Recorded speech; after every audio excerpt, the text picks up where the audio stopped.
എമ്പുരാൻ സിനിമയെ ചൊല്ലിയുള്ള വിവാദം കത്തുകയാണ്. ഇന്നലെ സിനിമയിലെ 17 ഭാഗങ്ങൾ അണിയറ പ്രവർത്തകർ വെട്ടിമാറ്റുകയോ മ്യൂട്ട് ചെയ്യുകയോ ചെയ്തിരുന്നു. ഗുജറാത്ത് കലാപത്തെ പരാമർശിക്കുന്നതടക്കം സംഘപരിവാർ സംഘടനകൾ വിമർശനമുന്നയിച്ച ഭാഗങ്ങളാണ് റീ എഡിറ്റ് ചെയ്തത്. ഈ പതിപ്പ് സെൻസർ ബോർഡിന് മുന്നിൽ പ്രദർശിപ്പിച്ച് റീസെൻസറിംഗ് നടത്താനാണ് സിനിമയുടെ അണിയറ പ്രവർത്തകരുടെ നീക്കം. പുതിയ പതിപ്പ് വ്യാഴാഴ്ചയോടെ തിയേറ്ററുകളിൽ എത്തുമെന്നാണ് അറിയുന്നത്. ചിത്രം കാണുമെന്ന് നേരത്തെ പറഞ്ഞ BJP സംസ്ഥാന അധ്യക്ഷൻ രാജീവ് ചന്ദ്രശേഖർ ഇന്ന് ഈ തീരുമാനം തിരുത്തി. ചിത്രം കാണില്ലെന്ന് അദ്ദേഹം ഫേസ്ബുക്കിൽ പോസ്റ്റ് ചെയ്തു. ഒപ്പം ഈ വിവാദങ്ങളൊന്നും സിനിമയെ സ്വാധീനിച്ചിട്ടില്ല എന്ന് തെളിയിക്കുന്നതാണ് തിയേറ്ററുകളിൽ നിന്നും വരുന്ന കണക്കുകൾ. ബുക്കിംഗ് സൈറ്റുകളിലെല്ലാം ട്രെൻഡിംഗ് ആയി പുരോഗമിക്കുകയാണ് എമ്പുരാൻ സിനിമ എന്നതാണ് സാഹചര്യം. MS അനീഷ് കുമാർ ചേരുന്നുണ്ട്.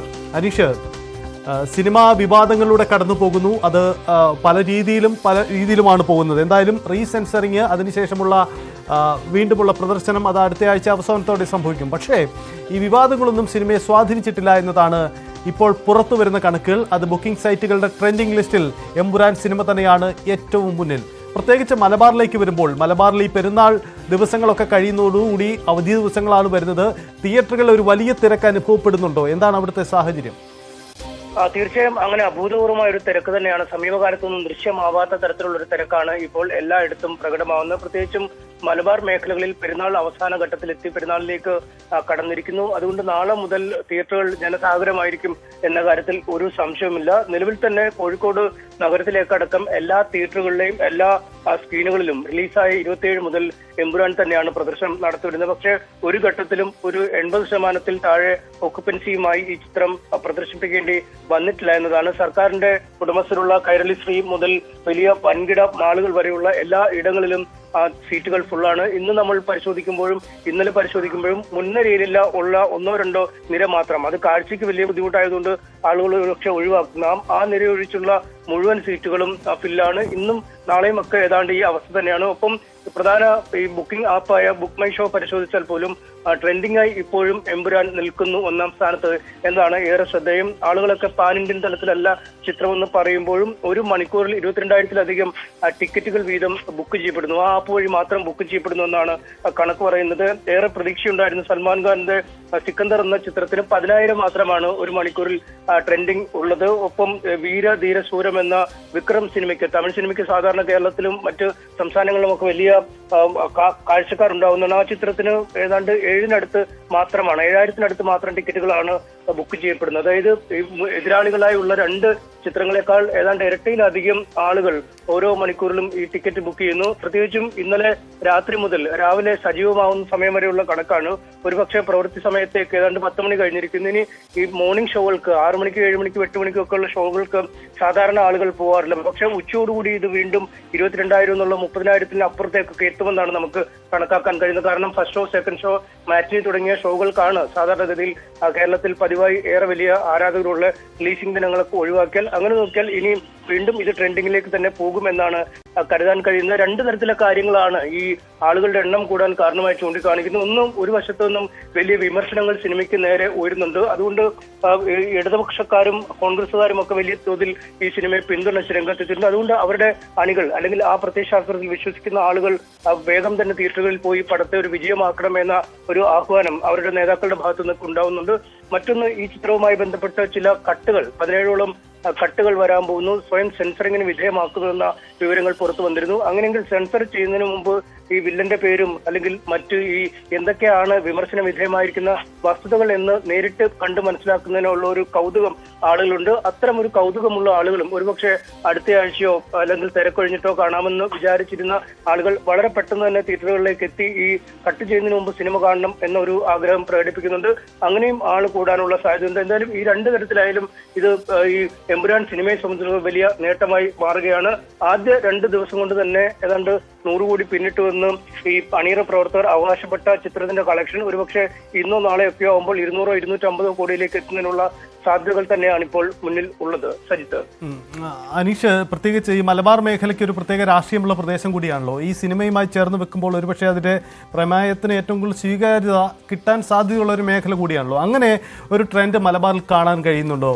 എമ്പുരാന് ഒരു പ്രത്യേക സ്വീകാര്യത അവിടെ വരുന്നുണ്ടോ?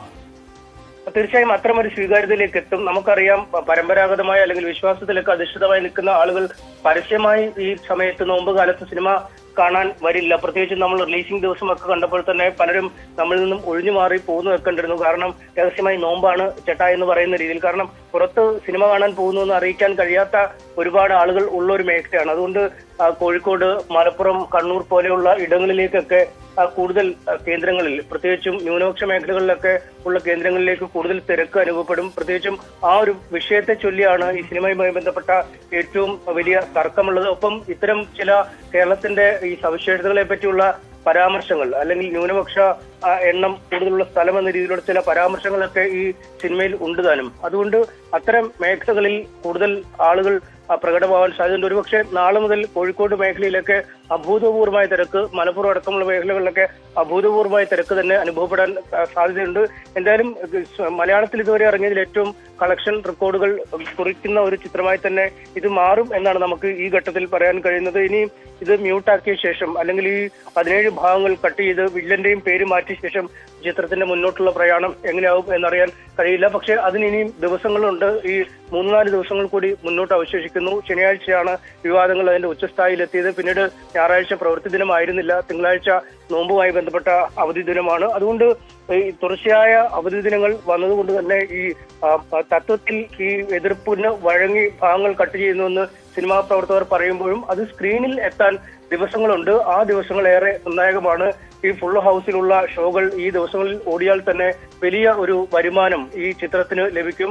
നമുക്കറിയാം, 1-2 തിയേറ്റർ മാത്രമല്ല, കോഴിക്കോട് നഗരത്തിലെ 10ഓളം കോംപ്ലക്സുകളിലെ 10ഓളം തിയേറ്ററുകളിലെ എല്ലാ ഷോകളും കഴിഞ്ഞ 2-3 ദിവസമായി തന്നെ എമ്പുരാൻ ആണ് ഓടുന്നത്. അതും രാവിലെ 6 മണി മുതൽ ആരംഭിക്കുന്ന ഷോ രാത്രി 11-12 മണി വരെയൊക്കെ നീളുന്ന ഒരു സമയക്രമമാണ്. അതുകൊണ്ട് ഒരു ദിവസം തന്നെ എത്ര ഷോയാണ് നടത്തുന്നതെന്ന് പോലും കൃത്യമായി പറയാൻ കഴിയാത്ത ഒരു സാഹചര്യത്തിലേക്ക് നീങ്ങുന്നു. അതുകൊണ്ട് ഈ കട്ട് വരുന്നതിനിപ്പുറം പരമാവധി ആളുകൾ കാണുന്നതിനൊപ്പം പരമാവധി പണം കൂടി കളക്ഷനായി നേടാൻ ഈ സിനിമയ്ക്ക് കഴിയുക തന്നെ ചെയ്യും. സജിത്ത്, യെസ്, അതാണ് വിവാദങ്ങളൊന്നും എമ്പുരാൻ സിനിമയെ ബാധിച്ചിട്ടില്ല എന്നതാണ് അതിന്റെ കളക്ഷൻ കണക്കുകൾ വ്യക്തമാക്കുന്നത്. ആദ്യ 2 ദിവസം തന്നെ കൊണ്ട് തന്നെ 100 കോടി എത്തിയെന്ന് അണിയറ പ്രവർത്തകർ അവകാശപ്പെട്ടതാണ്. എന്തായാലും അതിന്റെ കണക്കുകളുടെ കൃത്യത എത്ര തന്നെ ആയാലും എന്തായാലും മികച്ച കളക്ഷൻ നേടുന്നു. പൊതുവിൽ മലയാള സിനിമ തിയേറ്ററുകളിൽ ഏറ്റവും പരാജയപ്പെടുന്ന കാലഘട്ടത്തിൽ എമ്പുരാൻ സിനിമ വലിയ കളക്ഷൻ നേടുന്നു എന്ന് മാത്രമല്ല, ഈ വിവാദങ്ങൾ സിനിമയ്ക്ക് ഒന്നുകൂടി സാധ്യതയാക്കി മാറി എന്നത് വേണം നമുക്ക് കണക്കുകൾ നൽകുന്ന സൂചനകൾ വ്യക്തമാവാൻ. ഒപ്പം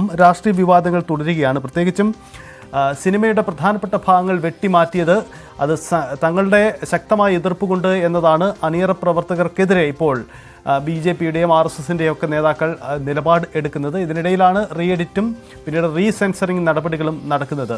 രാജീവ് ചന്ദ്രശേഖർ, BJPയുടെ പുതിയ അധ്യക്ഷൻ, അദ്ദേഹം ആദ്യം സിനിമയെ സ്വാഗതം ചെയ്തതാണ്.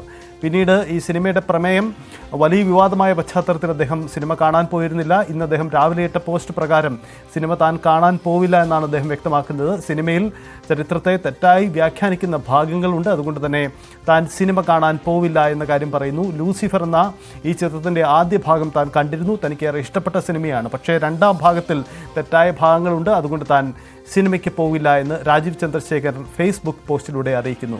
അല്പസമയത്തിനുള്ളിൽ അദ്ദേഹം ഡൽഹിയിൽ മാധ്യമങ്ങളെ കാണാൻ സൂചനയുണ്ട്. രാവിലെ അദ്ദേഹം ഇന്ന് കാണുമെന്ന് അറിയിച്ചിരുന്നു. അതിൽ എന്തെങ്കിലും മാറ്റമുണ്ടാകുമെന്ന കാര്യത്തിൽ ഉറപ്പുണ്ടായിട്ടില്ല. പക്ഷേ രാജീവ് ചന്ദ്രശേഖരനും ഒരുപക്ഷെ ഇക്കാര്യത്തിൽ നിലപാട് വ്യക്തമാക്കിയേക്കാം. എന്തായാലും എമ്പുരാൻ വിവാദം അവസാനിക്കുന്നില്ല, പക്ഷേ ആ സിനിമയ്ക്ക് ആ വിവാദം ഗുണം ചെയ്യുന്നു എന്നതാണ് കളക്ഷൻ റെക്കോർഡുകൾ നൽകുന്ന സൂചനകൾ.